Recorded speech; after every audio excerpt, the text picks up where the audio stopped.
guys, theresesohere. I'm back with another video today because we're gonna taste the new menu of McDonald's, and I know you have probably seen this a few weeks ago already in their accounts because I think they have released this a few days ago. I don't know, but they released this already and it's just now that I'm gonna taste it. And guys, disclaimer, I don't really know what's the taste of McSpicy chicken because I don't really order the spicy one. I go with the original because I usually put many gravy in my rice, and adding some spice in the chicken won't really highlight the taste of the gravy. So I don't really go with the spicy chicken. But now McDonald's released a spicy chicken nuggets and I'm really so excited to taste it because it's gonna be my first experience to try something spicy from McDonald's. And along with the spicy chicken nuggets, we're gonna taste their milkshake. This is the chocolate milkshake and the strawberry milkshake. I think they have a combo of McSpicy nuggets and milkshake together. So you get something spicy and you get something cold. So that's the perfect match, I think. Now, let's try it. Hindi ko na tatanggalin. Ipapasok ko na lang siya dito. Oh my gosh. Ayan, ayan, ayan. This is the chocolate milkshake and this is the strawberry milkshake. I'm really a fan of strawberry, so I'm really so excited to taste this. Let's try it first. Sarap. Oh my gosh. Alam niyo yung strawberry na dip ng ice cream? It really tastes like that one. So, kung gusto niyo yung strawberry McDip, I think you're gonna like this. Super. Oh my God, nakalahati ko na kagad. Wait lang. Ito naman, yung chocolate. Try natin. Strawberry tapos, hindi. Try muna natin yung nuggets.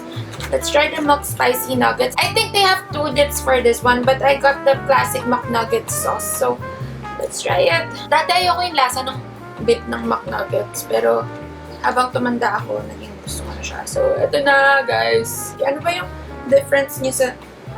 Parang makikita mo na may spice talaga siya. Yung difference niya dun sa dati. Hindi niyo naman makikita sa camera. Ba't ko pinapakita? Ito, tingnan natin yung lasa. Hindi ko pa na-taste yung anghang. Wait lang.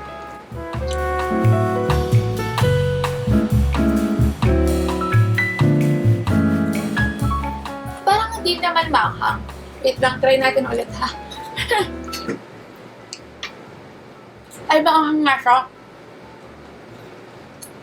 Hindi siya super anghang. Tolerable naman yung anghang. And masarap nga siyang i-pair with the shake kasi maanghangan ka tapos malamig yung iinumin mo, di ba?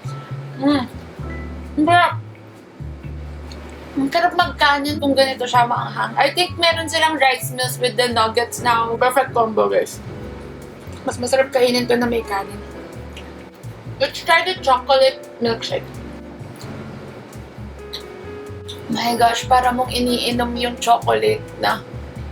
Alam nyo yung, di ba? Ewan kung ginagawa nyo to, pero ako, pag sa float, gusto ko talaga yung iinumin siya from the top. Tapos yung last part kong iinumin, yung bottom na puno ng chocolate. So, yun yung lasa niya, guys. Pag kinakain nyo na yung chocolate ng McFloat, super sarap. Oh my God. Kung papagpiliin ako kung ano dito sa dalawang milkshake, I think mahihirapan talaga ako. Siguro orderin ko na lang din parehas. And for the McSpicy nuggets, siguro hindi ko siya orderin like the usual nuggets na fries lang. Ganun. Ito, orderin ko talaga with rice.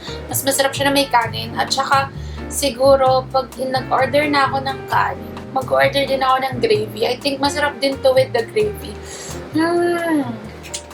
Magkakanin nga ako. Ito na guys, kumuha na ako ng kanin. Hindi ko talaga kinaya. Kakanin na tayo. Ngayon palang nagkikik na maahang talaga to. Kailangan talaga ng kanin. There it is, guys. We're done with another video. And sinuot ko talaga tong t-shirt na to for love because love ko to ang ginawa natin today. So, thank you so much for watching. I hope you enjoyed this video. And I hope to see you in my next video. Don't forget to like, subscribe, and hit that bell button to see more videos that I'm making.